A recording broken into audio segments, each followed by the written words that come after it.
Tu peux rester patron tout en étant proche de tes équipes. Ça, c'est clair. C'est hyper facile. Non, en fait, c'est pas si simple que ça à faire, mais c'est tout à fait possible. Et l'intérêt, en fait, la question là-dedans, c'est quelle est l'utilité de rester le patron tout en étant proche de ses équipes. Donc déjà, ça soulève deux choses. La première chose, c'est qu'on sent bien qu'il y a une différence entre être le patron de la boîte, avoir cette responsabilité-là et être un des membres collaborateurs de l'équipe.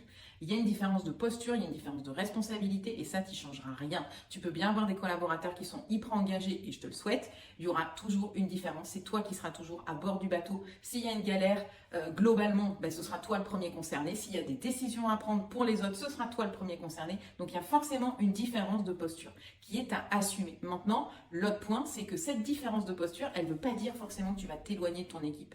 Elle ne nécessite pas forcément que tu aies besoin de t'éloigner de ton équipe. Elle nécessite juste que les choses en fait soient posées. T'es le patron de la boîte, t'es le CEO, t'es le dirigeant, appelle-le comme tu veux. Et eux, c'est ta team en fait. Voilà, elle est juste là la différence. Mais ça ne change rien au fait que tu puisses être transparent, que tu puisses te marier avec ton équipe, que tu puisses partager les moments qui sont compliqués dans l'entreprise et qu'il y ait cet échange en fait de bons procédés entre les deux.